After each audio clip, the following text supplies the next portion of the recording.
So I think I'm posting this as a bonus episode because I already have an episode ready to go for tomorrow. But a couple things happened in the last 24 hours that I wanted to share. 3 are silly and just funny. 1 isn't. So, like, the first 3 things are all funny.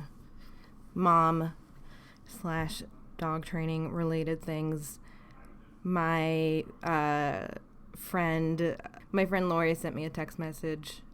She sent it to this mom group that I'm in on WhatsApp. She's been trying to wean him so he won't nurse at night. Actually, her son is 1 day older than Magnolia. She wrote, Elias is obsessed with morning and the sun because I told him we nurse in the morning when the sun comes up, but not at night. So now, any old time, he says, morning, sun, nursing. And outside, he will suddenly point at the sky and say, sun, nursing, boobs. He's always making long speeches where the only recognizable words are sun, boob, nursing, morning. Just thought it was a funny example of classical conditioning, how he has this need to nurse now when he sees the sun. Kind of funny. Although then I was thinking about it and thinking that a lot of animals must associate any signs of morning with, like, hey, it's time to eat. Hey, mom person, feed me. One of the other funny things that happened was I got a new, like, pop socket for my phone to hold on in the back, and the pop socket thing comes on this piece of cardboard that's kind of like the size and shape of a phone, and she grabbed onto this thing and has been using it as a phone for the last couple days. And one of the very first things she did was to hold it up to her toy dog as if she was showing her dog to someone. And I sent it to Alex, Chris, head of marketing, and she wrote back, dog momager in the making, which I thought was pretty funny. I put it up on my Instagram and stories. It made me laugh. And then the other thing that made me laugh so hard, and Jason wasn't around, it was just me, so I couldn't even share it with anyone, but I was, like, cracking up. It seemed so funny to me, was Magnolia went on the potty, which was super exciting and doesn't really happen very much. And actually, I think she maybe, like, had a poop clinging to her butt, and so when I put her on the potty, it just fell in. I'm not convinced she actually, like, pushed one out, but whatever happened, she put her little naked tush on the potty. She stood up, there was a turd in there, and I, threw a parade. I was so excited and happy for her. And as I was, like, cheering her on and telling her that she's the best ever and, like, showing her the poopy, Amos came over, and, like, before I could stop him, he stuck his head in the potty and ate the poop. And she thought this was, like, the best thing ever. So what was hilarious about it was, of course, it was like, what is going to be the most rewarding thing to Magnolia to reinforce this behavior is giving the dog treats. And here she just actually figured out how to, like, produce a treat from her butt. Not a behavior that I want to encourage on the dog's part, for sure, but the kind of fully closed loop of the behavior of pottying being reinforced by the opportunity to give your beloved dog a internally created treat. I've been laughing about it to myself for the last day or so I needed to share.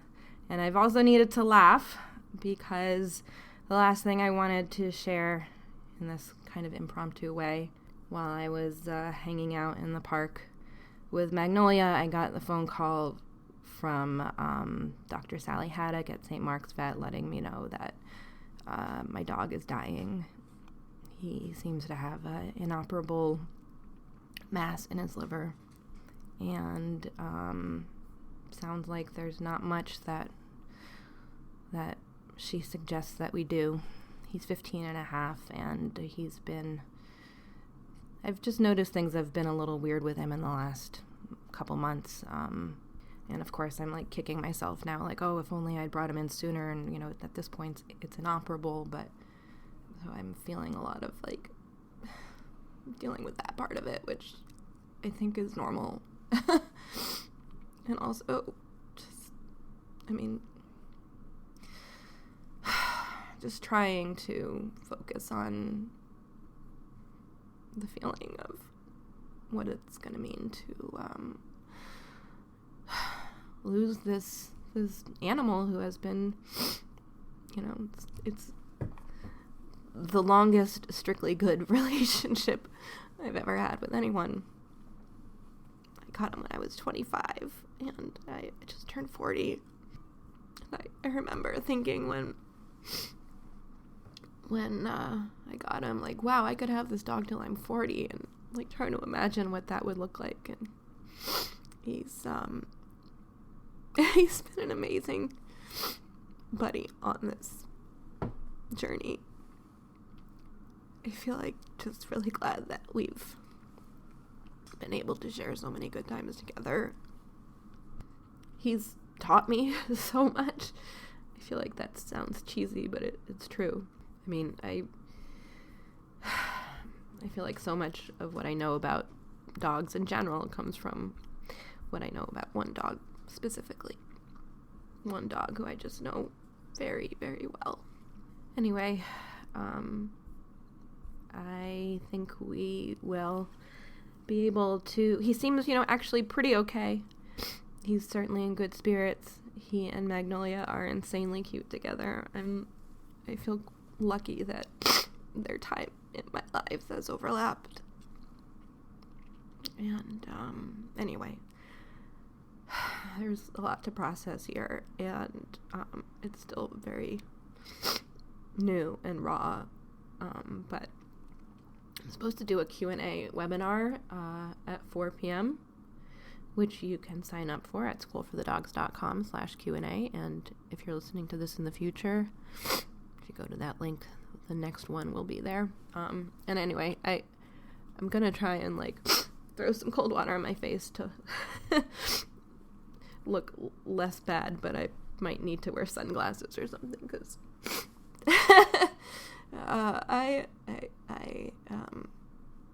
I've been crying, and I just felt like I needed to somehow like put this into the world in like podcast form before saying anything during this Q&A, which maybe I won't say anything. There's plenty of other things in the world to talk about, but if I start crying midway through, I guess I will have to say something. Anyway, more to come on my last days with my wonderful dog. I don't know how long he has,